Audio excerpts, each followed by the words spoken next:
Already వచ్చేసిందని పిల్ల నచ్చింది పెట్టాం. హీరోగా యువరత్న బాలకృష్ణ, యువ సామ్రాట్ నాగార్జున, విక్టరీ వెంకటేష్ మరియు మెగాస్టార్ చిరంజీవి. వాళ్ళు నలుగురు నో అనడంతో శ్రీకాంత్ పెట్టాం. హీరోయిన్ గా శ్రీదేవి. శ్రీకాంత్ కి అక్కలా ఉంటుందని రచనని తీసుకున్నాం. కాజోల్. మా షూటింగ్ టైం కి హనీమూన్ హడావుల్లో ఉందని సంఘవిని పెట్టేశాం. అమరీష్ పురి. డబ్బింగ్ తనే చెప్పేస్తానన్నాడు. కోపం వచ్చి తీసేసి కోట శ్రీనివాసరావు అని పెట్టేశాం. రావు గోపాలరావు, రాజుబాబు, రేలంగి, రమణారెడ్డి, కస్తూరి శివరావు. వీళ్లంతా పోయారని చెప్పారు.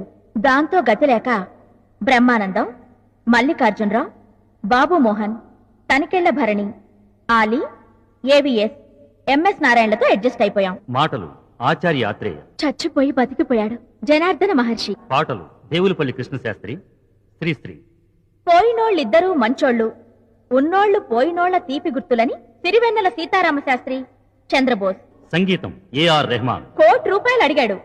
కోట్ ఎందుకని కోటిని పెట్టాం. నిర్మాత బిల్ గేట్స్. పేమెంట్స్ డాలర్స్ లో ఇస్తానన్నాడు. ఇండియాలో చెల్లవని రూపాయలు ఇచ్చేయామని ఎంచుకున్నాం. పి ఉషారాణి. కథా స్క్రీన్ ప్లే దర్శకత్వం స్టీవెన్ స్పీల్బర్గ్. తెలుగు రాదు, ఇంగ్లీష్ లో డైరెక్ట్ చేస్తానన్నాడు. నేటివిటీ మిస్ అవుతుందని ఈవీవి సత్యనారాయణతో చేయించేశాం.